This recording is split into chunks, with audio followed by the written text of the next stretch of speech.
Hi everyone, and welcome back to Maths with Kirin.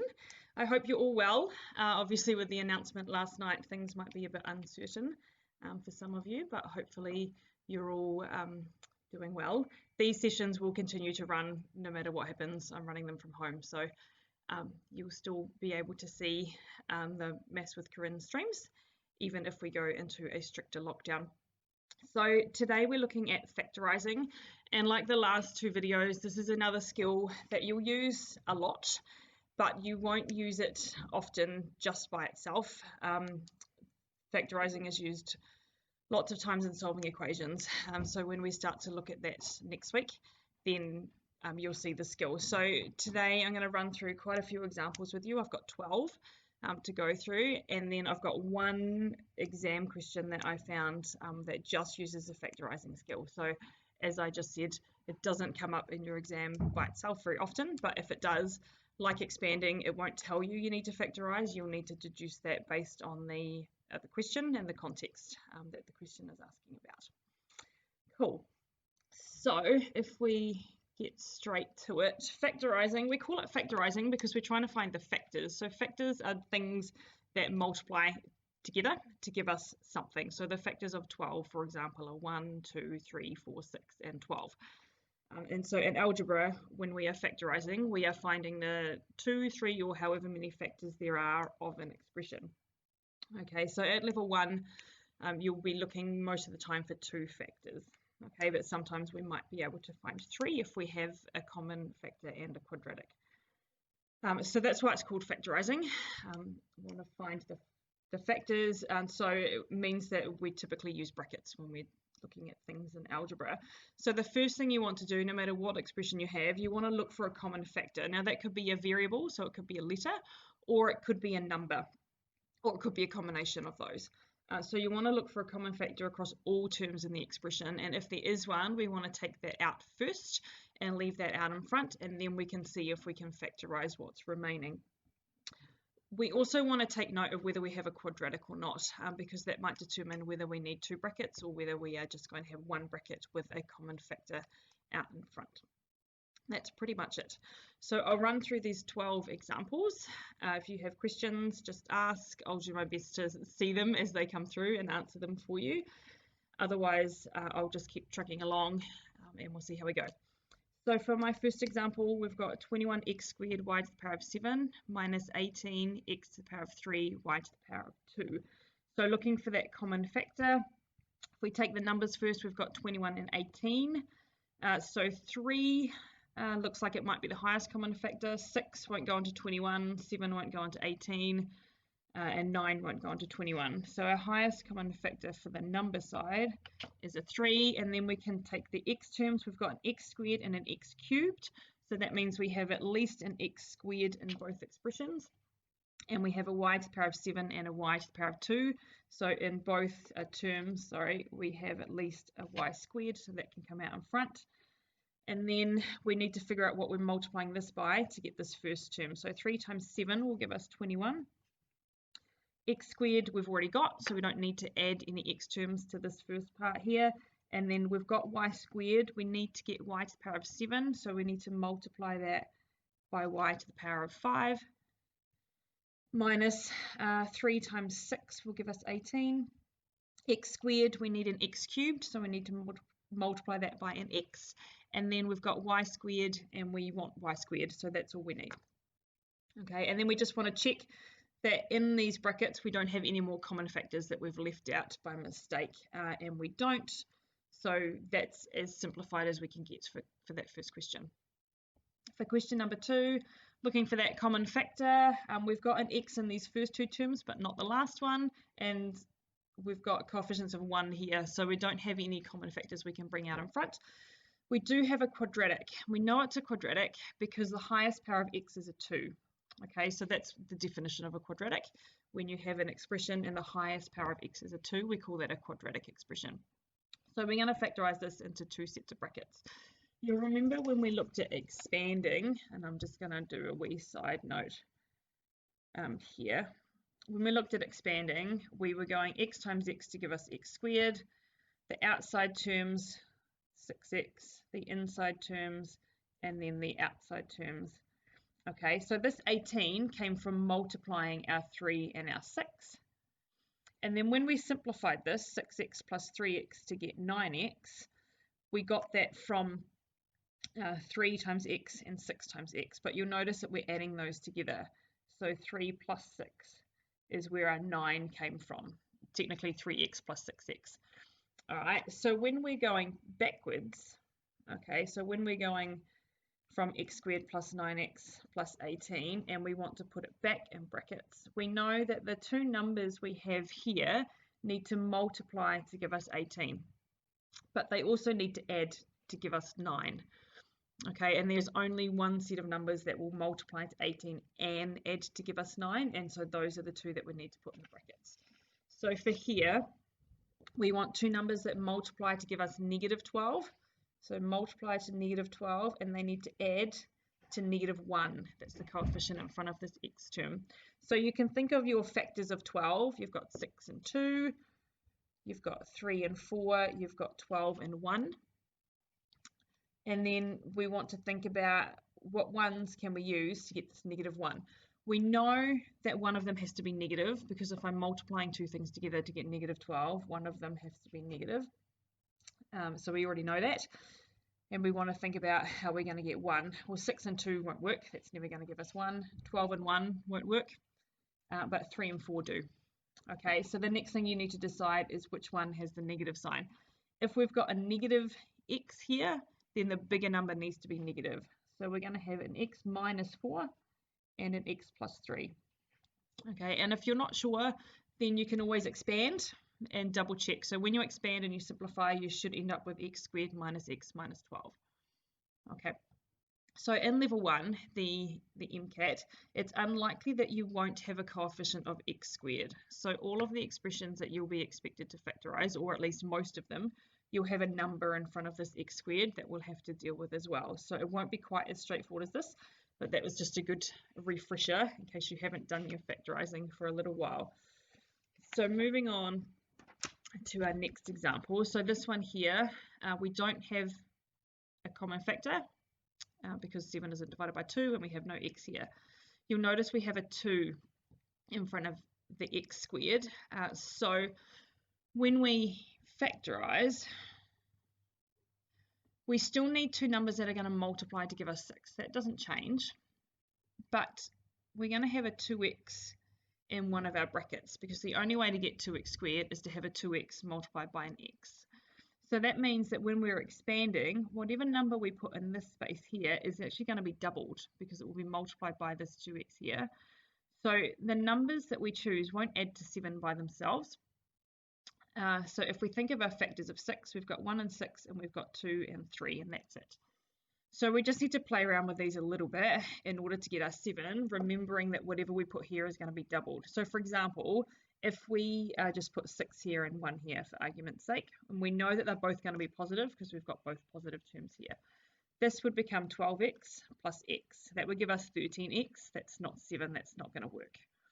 Okay, so we can try another combination. We could put the 1 here and the 6 here. If we doubled 1, we'd get 2 plus 6 would give us 8, so that's too many. So must be 2 and 3. If we want to get 7, we can double the 2, which would give us 4, and add 3, which would give us 7. So we end up with 2x plus 3 and x plus 2. Okay, so it is a little bit more work when you have this coefficient in front of our x squared term.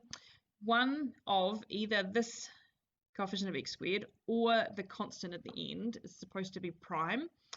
So that means that you've only got one set of factors. Okay, so we knew that we had a 2x and an x in this particular example, and we just had to play around with the other numbers. So you can use this sort of trial and error process. It's kind of using a little bit of logic in terms of helping to narrow that down, so you don't have to try too many different combinations. There is another method that I'm going to quickly run through with you for this example. It's called decomposition. Some people call it two-stage factorizing. Often it's not taught until level 2 maths, when you get more complicated things to sort of factorize. In level 1, I'll show you how it works, but most of you, or many of you, will probably find that using this sort of trial and error process is probably going to be faster because you can narrow it down with the fact that you've got one of these prime numbers and you don't have too many combinations to try. But if you get stuck, then the decomposition method, you might find that it works better for you, and that's absolutely fine. So we'll do this example again. And I'll just do it on a nice fresh piece of paper. So we've got 2x squared plus 7x plus 6. So for the decomposition method, I'm just going to have some working on the side here. We're going to take our coefficient of x squared and multiply it by our constant. So 2 times 6 gives us 12. They're both positive, so we've got positive 12. So we want to think of two numbers that multiply to give us 12 and add to give us 7. So kind of similar to what we were doing before. So we know that would be 3 and 4. 3 plus 4 is 7. 3 times 4 is 12. We're going to rewrite this expression, except instead of using 7x, we're going to write 3x and 4x. Okay, so we're going to have 2x squared plus 3x plus 4x plus 6. Okay, so it's exactly the same as this. We've just written 3x and 4x in place of our 7x. And then what we do is we take two terms at a time. So we're just going to focus on our 2x squared and our 3x. And so when you rewrite this whole expression, leave your 2x squared and your 6x in the same place, so at the end, and the other two terms come in the middle. It doesn't matter which way around you write them. So we're going to focus on our 2x squared and our 3x. We look for our common factor. So our highest common factor between 2x squared and 3x is just x. So that comes out in front. And then we're going to multiply by 2x to get our 2x squared and 3 to get our 3x. And then we do the same thing with this one. Okay, so we've got 4x and 6. Our highest common factor is 2. So we plus 2. 2 times 2x will give us 4x, and 2 times 3 will give us 6. Now you'll notice that what's in these brackets is exactly the same, 2x plus 3. So we can rewrite this now. 2x plus 3 is multiplying by x, and 2x plus 3 is multiplying by 2. So x plus 2 comes in one set of brackets. 2x plus 3 comes in the other set of brackets.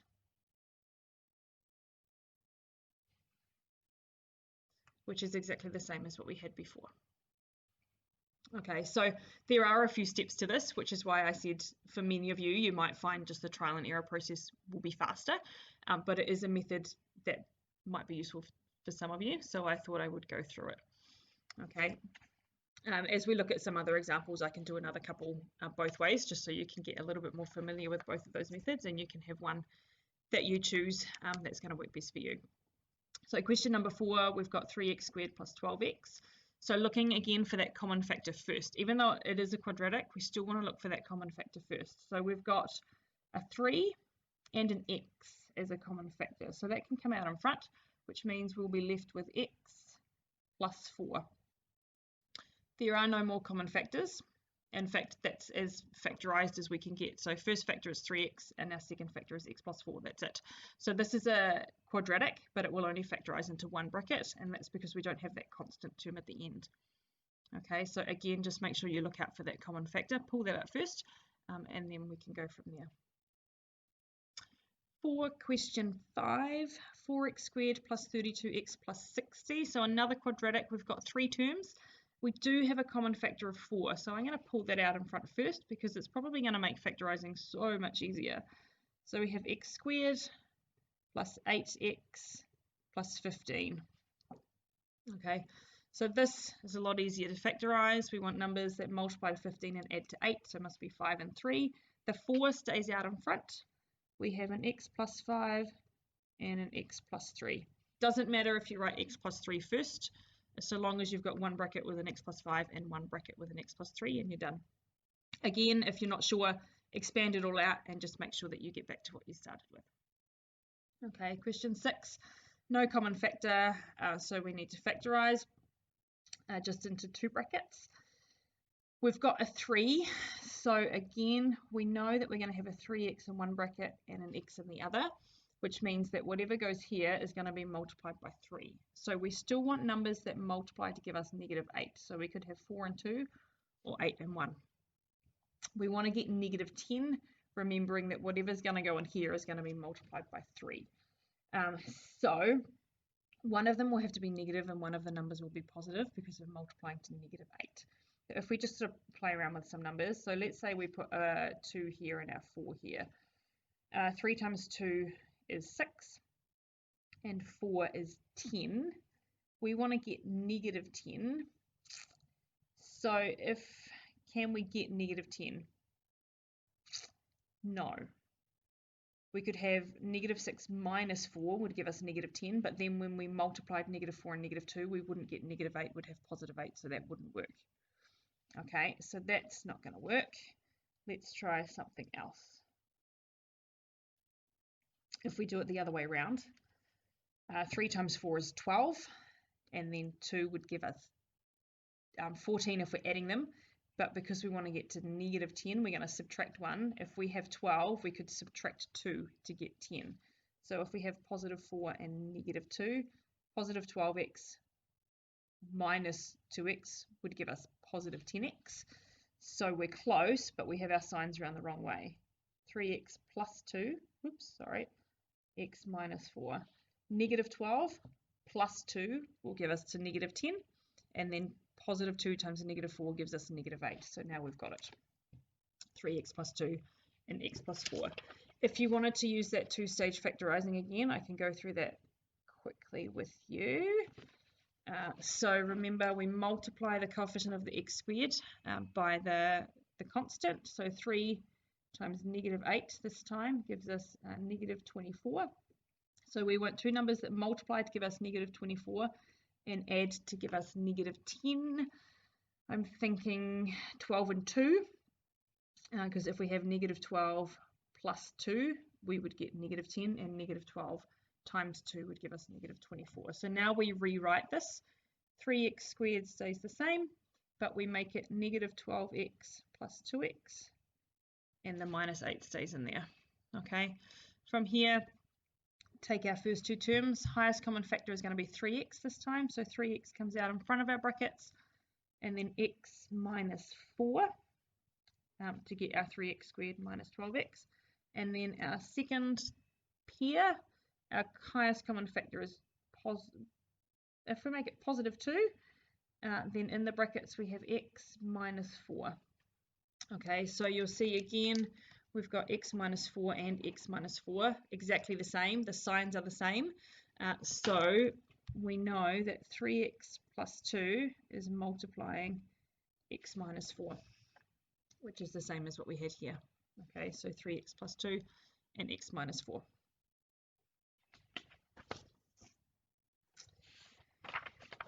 Another couple of examples.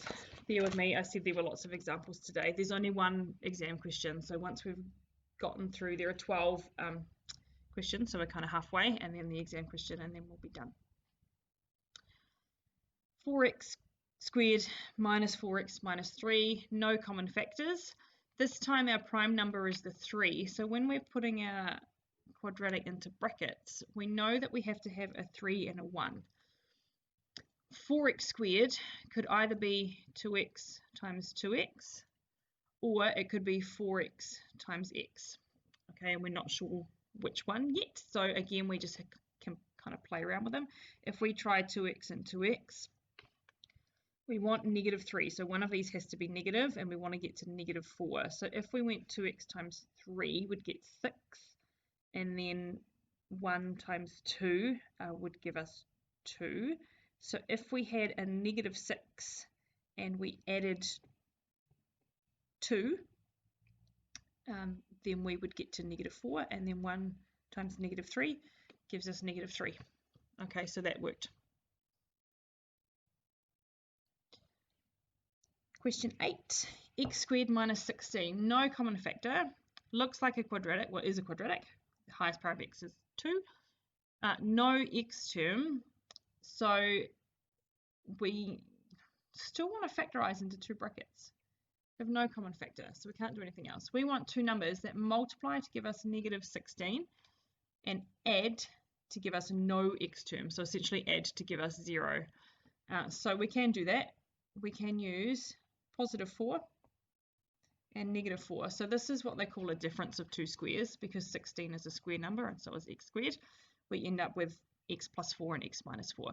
You can still use that same method that we had before, so multiplying to -16, you're just adding to 0 because you've got no x term, if that helps you to sort of think about it. Question 9, we've got a common factor of 2, so if we take that out, we get x squared minus 9. This now looks quite familiar to what we did with question 8, so that difference of two squares, 9 is a square number. Two numbers that multiply to give us -9 and add to give us 0 would be +3 and -3, so 2 stays out in front, we don't lose that. And then we just have an x, oops, not 4, sorry, 3, x minus 3 and an x plus 3 in those brackets. And we're done. 3 example questions to go. This one's got some slightly bigger numbers. 10x squared minus 27x minus 9. Now you'll notice we've got a 10x squared and a 9, so neither of those are prime numbers. We can try and sort of use a little bit of trial and error. So 9 can either be 9 and 1 or 3 and 3, and 10 could either be 10 and 1 or 5 and 2. Okay, so if we just try some, let's try 10x and x. So if we have 3 and 3, we would get 10x times 3 is 30. And then if we subtract 3, we get to 27. We actually want -27. So if we make it -30 by making this one negative, and then we add 3, we get to -27. And then 3 times -3 gives us -9. That was just a complete fluke that I happened to get that first time round. Okay, again, you could use that two-stage factorizing if you wanted to. So if we did that, we would have 10 times -9, so -90. So we want, whoops, two numbers that multiply to -90 and add to give us -27. Seem like big numbers, but 30 and 3 will work. So we want -30x and a +3x to get that -27. So rewriting 10x squared minus 30x plus 3x minus 9. Taking our first two terms, highest common factor is 10x, x minus 3. And then our second set of terms, or second pair of terms, our highest common factor is 3. So if we take that out, we would have x minus 3 in brackets. Check that the brackets are exactly the same. They are, so we have 10x plus 3 and x minus 3. Okay, both methods. Perfect. Question 11, 4x squared plus 14x plus 6. We have a common factor of 2. So if we take that out first, we get 2x squared plus 7x plus 3.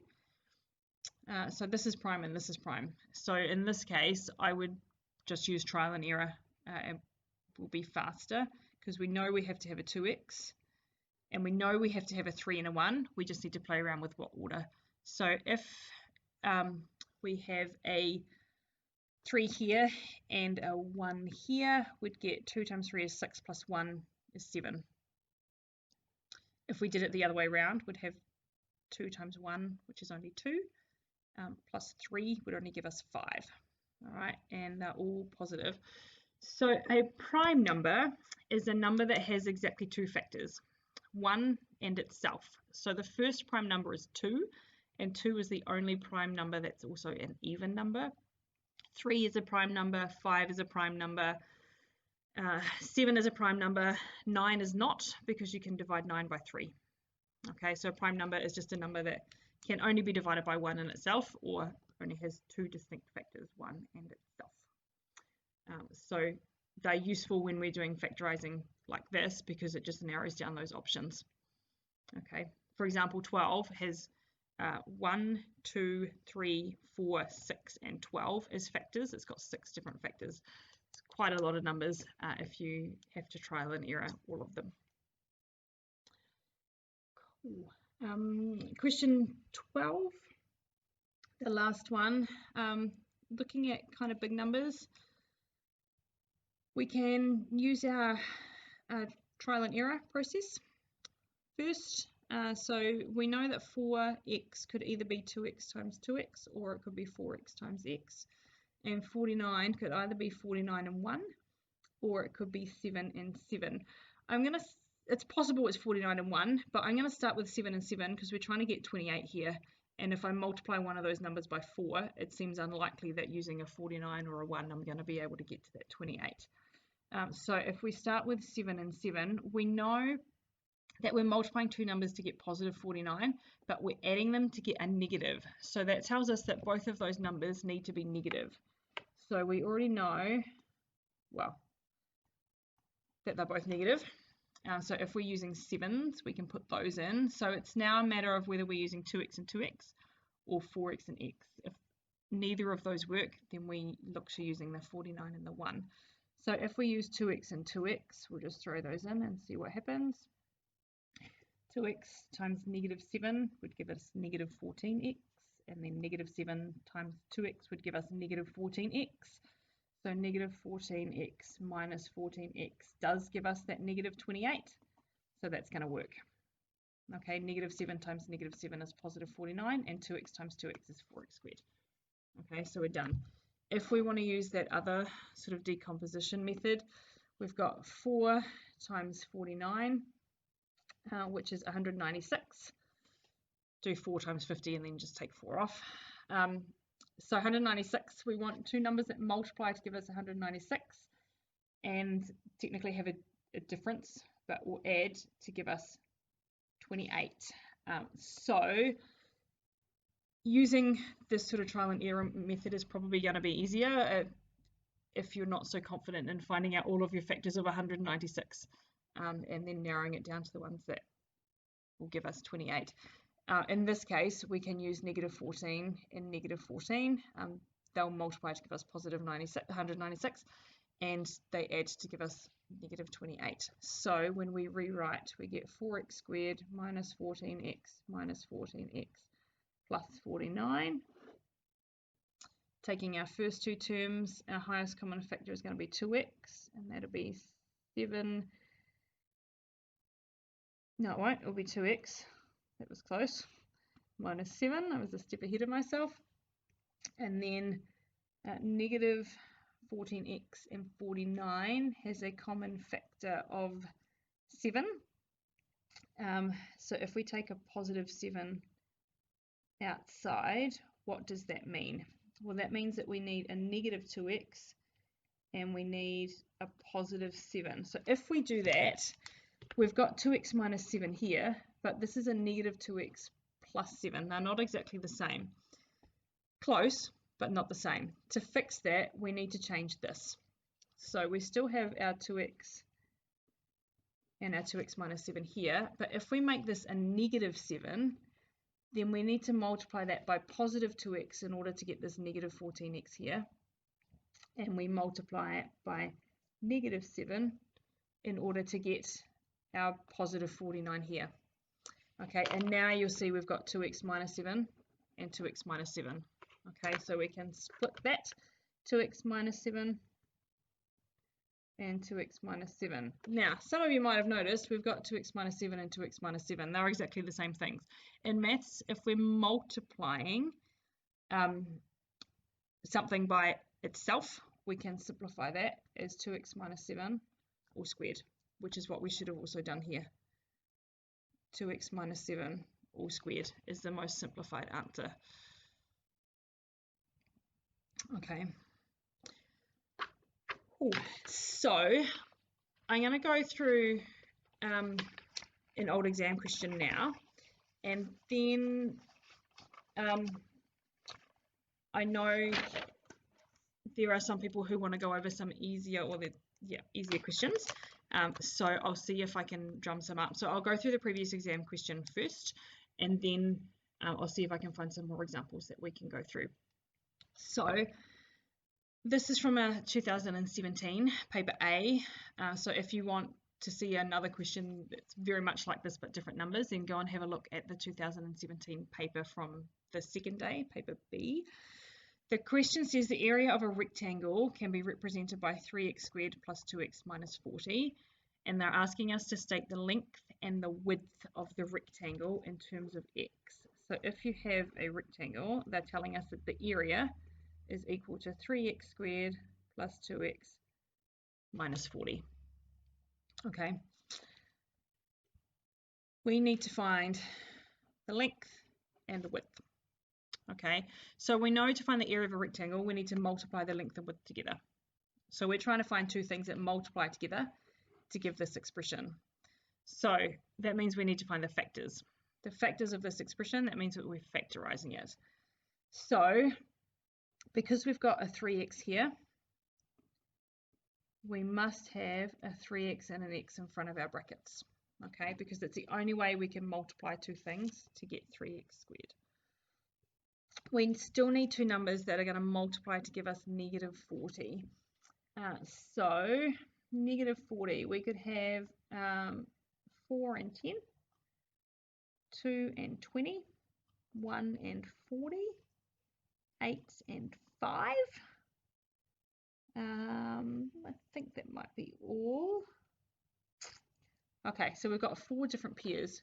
We want to get a positive 2x. We know that one of them has to be negative because we've got a negative 40. So we probably want two numbers that aren't too far away in size because we're going to be multiplying 1 by 3. So let's try 4 and 10. So if we multiply, say, 10 by 3 and left the 4 here, 3 times 10 is 30, and then 4, if we are subtracting it, would get 26. So that's too high. If we do it the other way around, so if we make this the 4 and this the 10, 3x times 4 gives us 12x. 10 times x obviously gives us 10x. One of them has to be negative. So if we take positive 12x and we minus 10x, we get our 2x. Okay, so we want positive 12 minus 10 to get positive 2x, and then negative 10 times positive 4 gives us negative 40. So if I write that out so you can actually see it, we get 3x minus 10 and x plus 4. So the length and the width,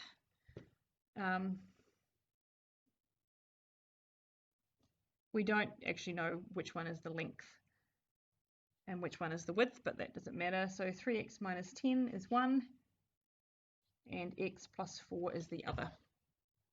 Okay. That will be an achieved question. It is factorizing. It's just using one sort of skill. The question doesn't ask you to factorize, but because we have an expression for area and we know to get area, we need to multiply the length and the width of the rectangle together. That is what tells us that we need to factorize and find those factors. Okay. Hopefully that helps. What I might do, I'll just pop up my schedule so you can have a look at what's coming up. I'll see if I can track down another couple of questions while you're having a look at that. And for those that just want a little bit more practice or just have a little bit more of an explanation, you guys can hang around while I get some extra questions and we can go through those together shortly. If you think that you've got it, then you might be happy to go and practice on your own and come back next Monday. If you are just leaving now, I do have to confess, normally on Thursdays I would jump online at 5:30 in case anyone has any questions that they want to ask. If you've been practicing or you've watched this not live and you have some questions. Unfortunately, I'm not going to be able to make it tomorrow, but if you do have questions, you can email them to me and I'll just reply to your email. If you have some working and you're not quite sure where you went wrong, just take a screenshot or take a photo and send it through to me and I can have a look through that and help you out. Or you can just message me through the Facebook page and I will get that too. Okay, so happy to answer questions if you just send them through to me because I'm not going to come online tomorrow night. But next Thursday, I will be here if you've got questions you want to ask. So here's my timetable. I'll just go and source a couple of questions. So just give me a minute or so and then I'll come back and go through some more examples for you guys.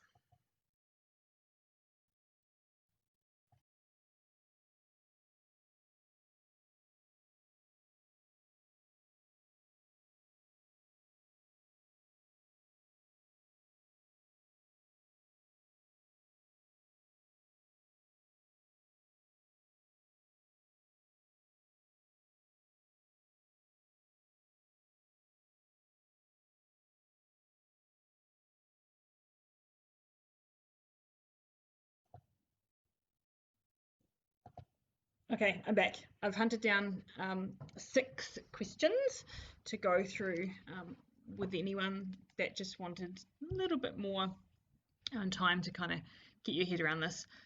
So I'll try and go a little bit slower this time just to kind of help you out. So we'll start with some sort of ones that are a little bit more straightforward, and then we'll look back at those ones where we sort of have to do that kind of trial and error process. So this one here, we've got 2x squared minus 2x minus 12. So we want to first of all notice we've got a common factor, okay, because all of these numbers are divisible by 2. So if we take 2 out in front, we get x squared, because 2 times x squared will give us 2x squared.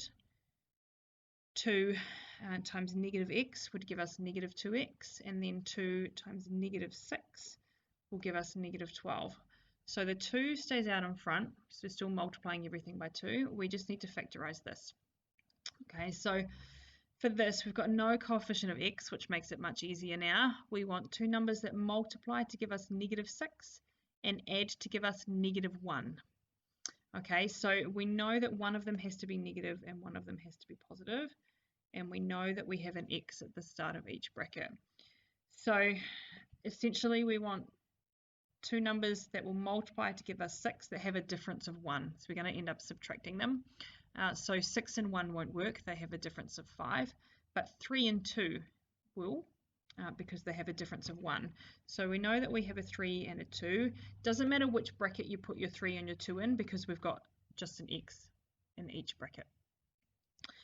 We need negative 6 when we multiply. We need negative 1 when we add. If we want negative 1 when we add, then the bigger number has to be the negative 1, and you are adding less numbers to that, so you still end up with a negative number. Okay, that's it. The second one here, we've got x squared plus 5x minus 6. So no common factors, no coefficient of x squared. So we know that we have just an x, and because it's a quadratic with 3 terms, we know that we're looking to factorize into 2 brackets. So again, we've got negative 6, so we want 2 numbers that multiply to give us negative 6 that will add to give us positive 5. Because one of the numbers is going to be negative, we're actually going to be subtracting it. So 2 and 3, if we added them together, would give us 5, but one of them has to be negative. Okay, so we can't use 2 and 3 because negative 2 plus 3 is 1. And if we had it the other way around, so negative 3 plus 2 is negative 1, so that's not going to work. So if we use 6 and 1, we want to get positive 5. So if we have 6 and we take 1 away, we get positive 5. So we get positive 6 and a negative 1. Doesn't matter if you write the negative 1 in this bracket and the positive 6 in this bracket. Makes no difference. Okay. Next 2. I think my audio might have synced a little bit out with the video, so that might not be helping. I'm really sorry. I did try and fix it. I think it happened last time as well, but clearly haven't managed to master that yet. We'll see what we can do for the next video. So these next 4 are more like ones that you can expect in a level 1 MCAT paper, because they've got coefficients of x squared. So again, we still look for that common factor first. We don't have one with this. Okay, but 2 is a prime number, so the only way I can get 2x squared is if I multiply 2x by x. So I already know that in one bracket I'm going to have a 2x, and in the second bracket I'm going to have an x. In this case, this is actually a nice question, because 3 is also a prime number, so the only factors of 3 are 3 and 1. Because we have a 2x here and an x here, we have to be careful what number goes in this spot here, because when we expand it out, we would go 2x times x to give us 2x squared. We would then go 2x times whatever number we put here. So this number will be doubled, and then this number times x.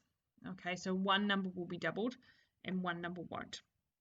So we're trying to get to 7. If we put a 1 here, 2x times 1 would give us 2x, and then we'd have a 3x here, So we'd end up with 2x and 3x, which is 5. We need 7. That's not going to work. So if we put them the other way around, the 3 here and the 1 here, they're both positive because we're multiplying to get positive 3 and adding to get positive 7.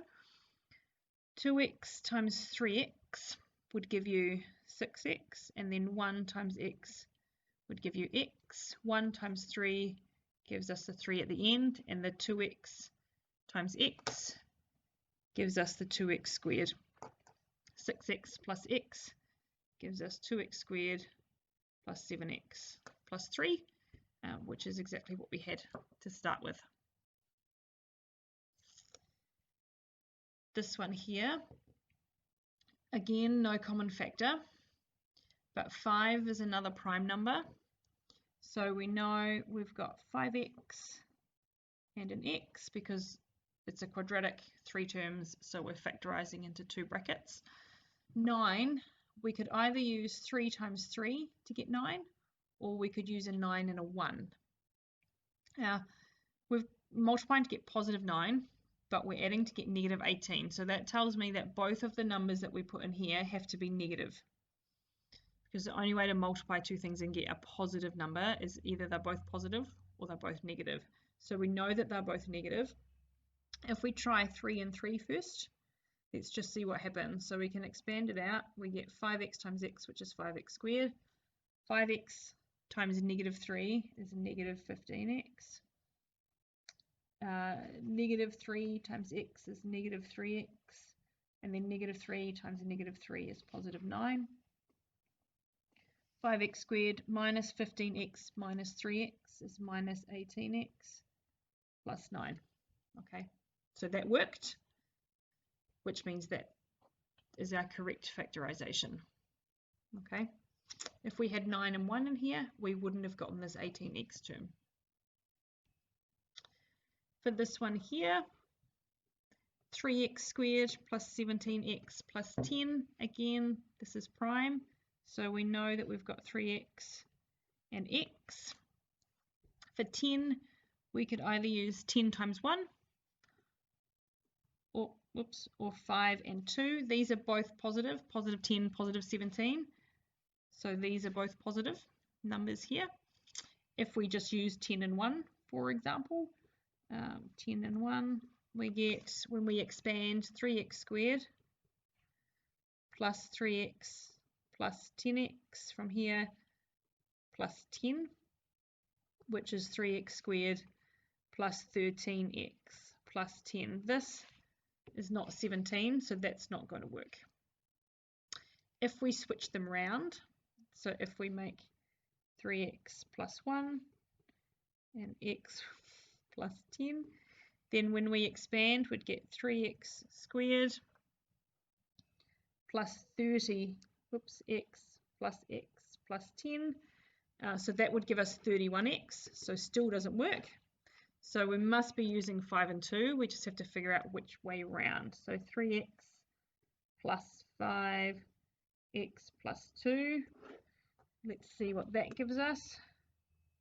3x squared plus 6x plus 5x plus 10. 6x plus 5x will give us 11x, so still not 17. So last possible combination is to have 3x plus 2 and x plus 5.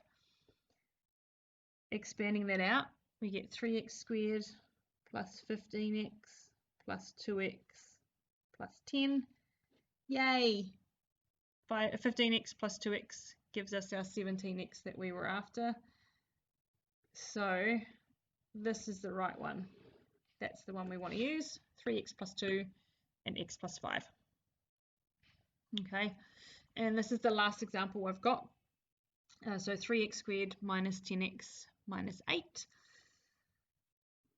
3x squared means we have 3x and an x. 8 means we can either use 8 and 1 or 4 and 2.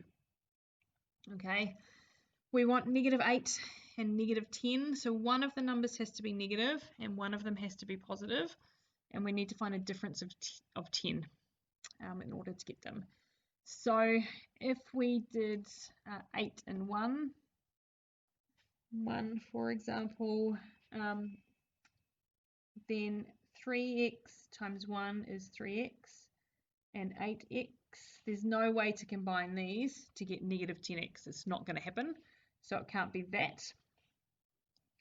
If we do it the other way around, so if we have the 3x and the 1 in a bracket and a x and the 8, 3 times 8 is 24, and 1 times x is 1, so we'd get 24x and an x in the middle.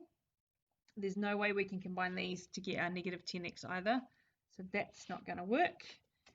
So let's try, I'll just move this up so you can see, 3x and 4 and x and 2. 3x, when we expand and multiply by 2, would give us 6x, and then 4 times x is 4x. We could add these to get 10. If we wanted to get negative 10, we'd have to subtract both of them, which would be fine, except negative 4 times negative 2 is not negative 8. These the other way around. So if we have 3x and a 2 and an x and a 4, 3x times 4 is 12x, 2x. Okay, so if we had negative 12x's and we add 2x's to that, we get negative 10x, and then negative 12x's would mean that this would have to be negative, because 3x times negative 4 gives you negative 12. That would have to be positive. So 2 times negative 4 would give us negative 8, and then when we're expanding out, the negative 12 plus 2 would give us our negative 10. So that's what we want. 3x plus 2 and x minus 4. Has that helped, going through those extra questions? Hopefully just with one method, or was it the other method that you were wanting me to kind of go through? I'm not sure.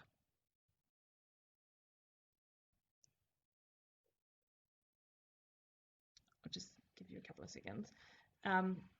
So just let me know if you want me to redo those questions with the other method, or if you're all good. So I won't be here tomorrow, but as I said before, if you do have questions, email them to me or send them through on the message part of the Facebook page, and I'll just reply to you and try and answer those for you. Next Monday I will be back at 5:30, and we're looking at fractions. So here's my timetable again. So on Monday the 17th of August, we'll be looking, it says manipulating and simplifying algebraic expressions, so that really means adding, subtracting, multiplying and dividing fractions.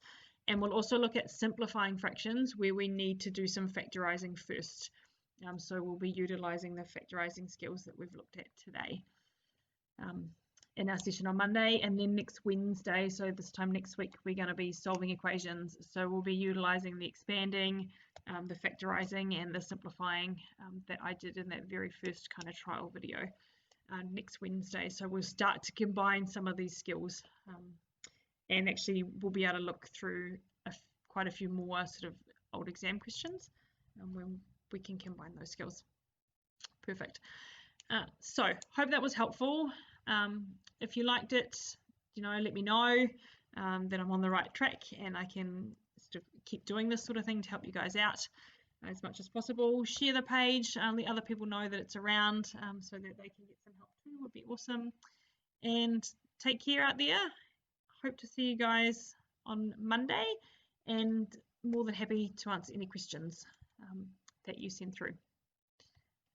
Awesome. Have a great weekend.